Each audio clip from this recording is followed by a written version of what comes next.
sokale sibe nodliwa nodlebe sibe nencoko with the legends. Welcome. Molweni episode yethu yesibini ye-Incoko with the Legends. Episode number 2. After 10 years, that's why I did the interview because for me, inspire as umntomtsha, iyangikhuthaza, iyan-encourage from umntomtsha, ningalibali zonke ezi episodes zethu nazifumana kuNyamende Productions ku-YouTube channel yethu. Again, the vision yonke le podcast is to create a platform, a space whereby sizisa abantu sithi zi-legends. Asisise chomi zethu, abasisise abantu izi-favorite zethu, sisabantu abane-impact kwi-society, abantu abenza something ezimpilweni zabantu, for bona bayazi loo nto leyo that i-role yabo abayidlalayo elifini it's important, ibalulekile, ilixabiso, iyimfuneko, sisabantu abantu banjalo namhlanje. I-show yethu namhlanje, i-podcast yethu namhlanje siphethe umuntu omtsha, youth, umuntu olingana nami, umuntu olingana nawe umtsha, sizisa umuntu othi listen, ugovernment akandenzeli into, but then I'm gonna create opportunities, because the fact is that government is not gonna create opportunities for wonke umuntu. It needs us thina bantu batsha to create those opportunities. Umuntu othe okay andiphangeli, then what to do, ndizawuhlala ndithini, ndisakhe nditakho umsebenzi, yintoni le nto lapha engqondweni yam, what is my vision? Siphethe umuntu omdala namhlanje, kanindincedeni ndim-welcome, ndiyaphila futhi kunjani? kodwa mkhulu wam. Siyile podcast Incoko with the Legends, ndiyi-host uThulani Plus. Silapha namhlanje akho ka number 15 kika nje, kodwa ka number 15 kika PTY Ltd. Yebo, siphethe into njani, siphethe i-founder kaWashamateki, nansa it's an established, i-registered, into basi sifuna ukwenza izirhoqo, sithi hayi izirhoqo ayizosenzela nto loo nto leyo. We need to register his business yethu so that nabantu basithathe serious. We're not going to get the funding if wenza isirhoqo, akuzofumana funding because awukho register. Nansi founder khulu ubani uTira, sukaphi, uzalwelephi? Okokuqala ndibulela uNyamende Production ukuthi bendi-hoste. Umnandi nguLuthando Rhoxa, i-CEO and founder of Washamatekisi. uLuthando uzalwa intombi enguNomangisi wakaRhoxa noMzwandile Antoni. Una ndingumntwana wesithathu kwabantwana bakamama nabakatata. Ndikhule njengomntana obengonqeni, ubethanda yonke into, uthathela phezulu. Ekukhuleni kwam ndikhula singalo madodana mathathu nentombi eyi-1. Sikhulela kweli khaya lapha e-15 Giga, kodwa ke sikhuliswa ngumama. Umama lowo besingathi mama kuba kuthini, ngumama wekhaya lonke, ngumzali ongakhethanga ngomzukulwana okanye ngubani. Lowo bingumama uNofezile uRose Rhoxa, ngumakhulu ka umamam lowo. Lelo thamsanqa thina lifumana nakhulile ezandleni zakhe kuba kulapha 15 Giga Street. So ne-role ethe wayenza apha ebomini bami kulapho khona mandi-establishe u-15 Giga PTY Ltd as insika yekhaya. So abasetsho zininzi i-business unozenza zininzi nje, but why specifically like Vasiteki? Because of like xa ndihlale ndicinga like i-brand yakho, because this is a simple thing elokishini.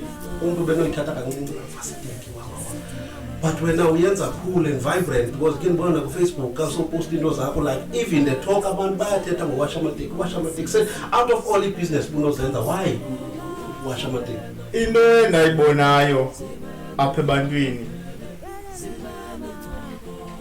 bayahamba indawo zolonwabo and abanalo ixesha lokuthi bangaba basiteki zabo sibuya zimdaka aqonde azokwazi inxiba leteshi ibe so basically uthokeza ingqoliseni ayonmali but yes kulapho ndayibona cause emjiveni sibuya zimdaka ke ngokuthi aqonda nansi ile nto yami iphupha enothi mandisebenzise le okubumdaka besteki ukuthi bangaba beyinto kum nakwabanye abasulele kum uyafumana bhuti into endayibona njalo wena bhuti wami leyo into baba mandiyithathe lento ingabi into nje cause ndiye ndayithanda kuba ndike ndayistata phambili bangaba ndikhulisiwe nje bandingumuntu odlambikileyo kwaye othanda licoceko ndabe ndibona baba mandibenzele lula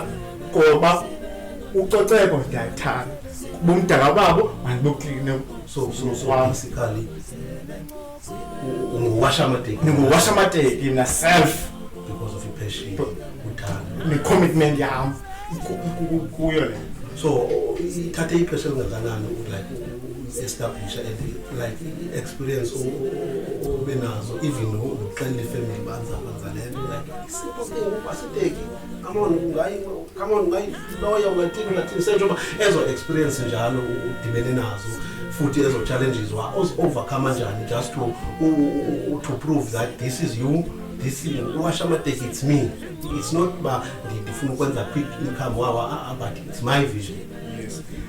Uwasha amateki is established ku 2017 uqala kwami lapho ndibe nezo challenges ziye za overcome ndaphinda ndewa kuye kuba kuyathethwa kabantu abasondeleyo bathi sekutheni uvasiteki zabantu kubekho lamagama abizwayo emigqwaliso lentoni akuyibone enye into ukuthi wena bangaba mawuyisebenzise okanye mawuyenze novasiteki zabantu asho bezibiza ke ngamagama izinto ke lonto leyo yandenza ukuthi bangaba manchafa apha endleleni ndachafa ke njalo ndayiyeka ibrand yami ngenxa yezo zinto ezo ndiye ndadibela nazo apha endleleni kulapho ndichafe khona but kulapho ndaye ndacinga ndathi ndim uluthando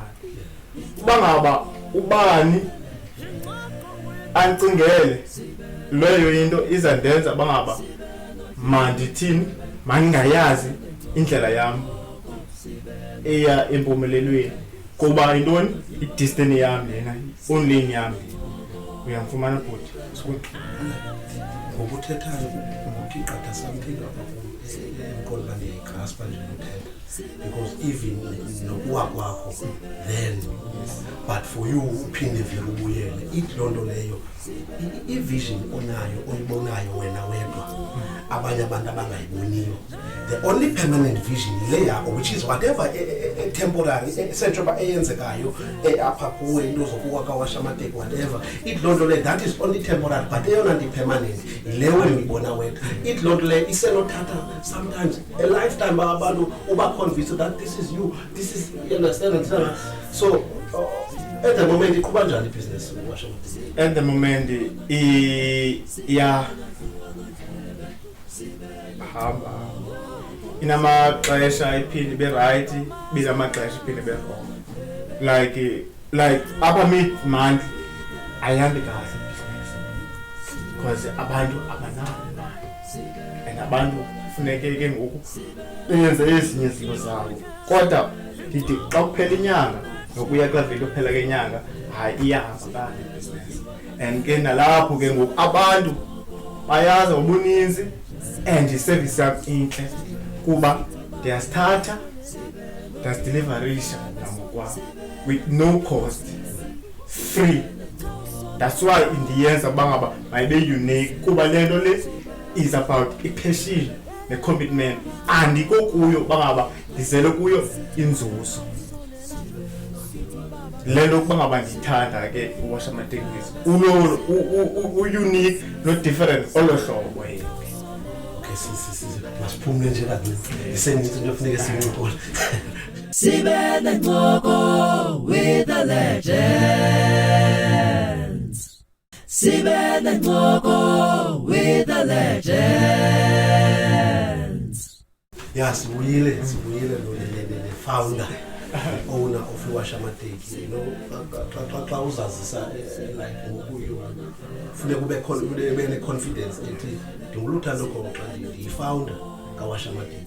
You know, it's no joke. You understand? Ngibosicalela before siye breaking noba business amadineki and ikelela as umuntu nami one business yakhe that business is hard. Even for umuntu okulo 24/7, business is hard. No, it's no joke in your business.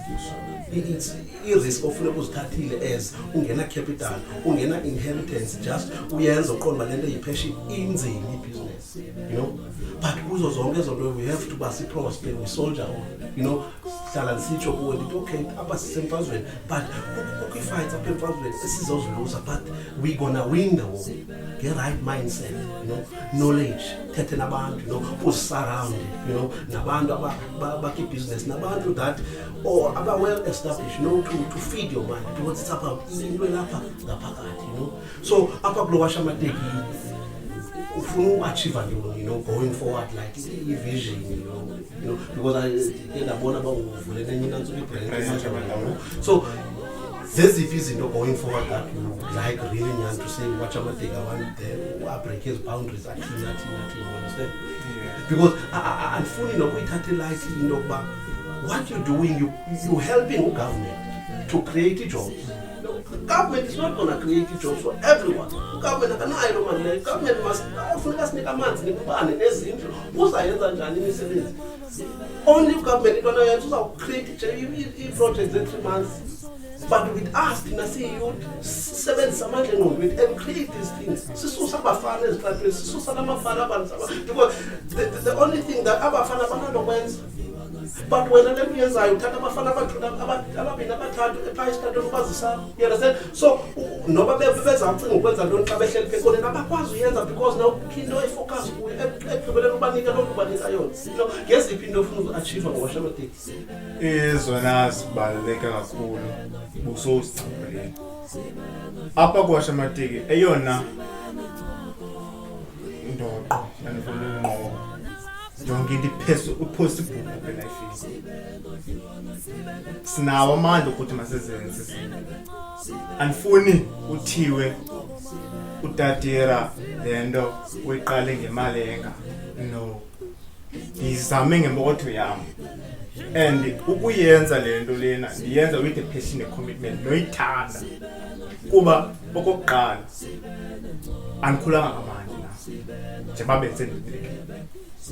Okwesibili ndifuna ngomso nangomso noba ndihamba esitratweni utatira ukwazile ukuhlula ubomi bomnye umuntu wabusondeza kuye like ndinendwana zam endisebenza nazo and ziwukhuthelele umsebenzi and nam ndibathatha apha babeka apha ecaleni mabacaleni kwabo kuba ndifuna bafune into enye bazisebenzele ownership. Okwesibini ndifuna ukuthi bangajongi phi kosaziwayo sibe bekhona osaziwayo abalapha elokishini abakwazi uzenza izinto ziphumelele kuba ngoku sixakelene neziyobisi. Kulapho mna ndithatha each household abazosebenza nalapho iperi nganye ndimnika 50% ukuba ngomso nangomso ayazi bangaba nantoni na esongaphasi kwempumlo iyasetyenziswa akuyithathi emntwini ukunciphisa uzinga leziyobisi ezidokishini esiphila kuzo nokunciphisa intswelo ngqesho sincedisana no-government kuyo yonke le misebenzi. Akuba sifuna ukwaziwa okanye sifuna ubonakala nathi sikwindawo esiphezulu. I-aim yam kulapho. So ungathini umuntu like ohlele endlini omtsha nawe othi like ungathini kuye umxelela like what you just said now ukholelwa ithi impossible egama lithi impossible but wena after fakula I and M wena ufake ispace wathi no I am possible, I'm possible. That's what you did in Washamate. You know, for you, for Utiba, we don't need like these celebrities, but let's rather look at Aman.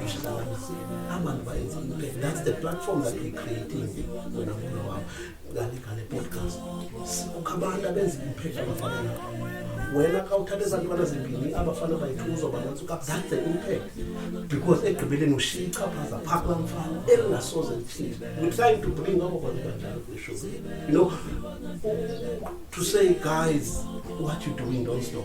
You know, so like kakuthethe nomuntu omtsha like ohlele endlini ukuthi amafama achabalele lo akhona into loyenza aphelile kamkhuthaza so that akhuthazeke ayazi ba nawe you building this business out of nothing.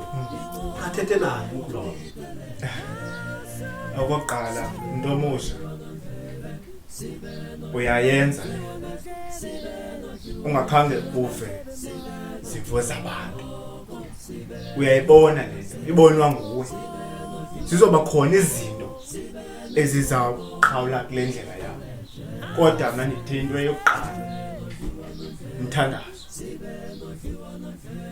Nam lansithi ansayi kuwafeza amaphupha kodwa ngathemba umthandazo. Ndazithemba. Ukuba ubani uthini ngawe leyo into yivale endlini. Wena muntu omusha yonke lapha ebomini unika usuku, it's a given chance. Bangaba go out there and represent yourself. Ube yilondo ufuna bayini. Kwaye apha ebomini abuncane ubomi ubuncanywa ngosikhulane uqobo. Usavuka ithi lonto leyo is a given chance. Bangaba kufuneka uphushile upresse siphande. Ndithi kumuntu omsha namhlanje ndikule ndawo ndikuyo uvuka pressa phande. Ngokuba intoni mandilele cacile kuphelile ngokuba and my pride ikhoyo kuwe cacile bangaba ufile. So asikhuthaze lona sithi mawuvuke upresse phande. I-aim ethethekayo and kwaye mission kwaye inzimo kuyo yonke into endiyenzayo bangaba ndivuka namhlanje ndiyaphakama. Noba ubomi bumbetha kanene na andilali ndiyavuka ndiyaphakama ndiyavuka ndiyaphakama. Okokoko loo nto leyo is a daily routine. Kukangako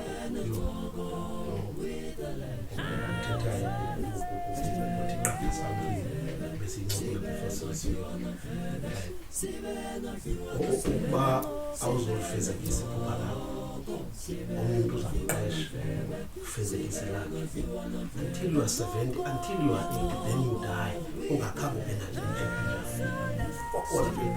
irole yakho khange uyidlala istory sakho sisifundisa lo that even though kwenzeke whatever but eyona nto ba ezinto zenzekayo washamateki ba registered business bezisoloko zikhona engqondo. That's why benisithi eyona vision permanent ile ibona ngoku ekuzafuneka sometimes at some point like convince abantu that this is the vision, this is the way to go forward. And abantu need to understand that when I'm calling that it's okay to be different.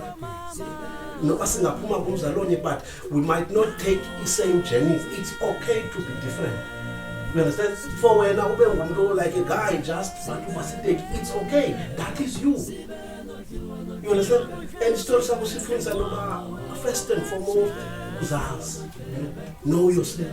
Uzazi. And lonto le ingapheli only namhlanje but even every day. Believe that I can do this with passion, whatever. This platform is being created by powerful minds. You are lucky that they are Kingondo is so powerful, and now you are bringing people closer to tell them that guys, your minds are powerful. We need to just scrapping on those because people are just lazy. I just want to sit and go. I'm like, when's the only long necessity to deny? But you get to wake up and every day you sit up and no, it's okay, guys. You will say this day, but let's go and so data. And the global but then business is not about money.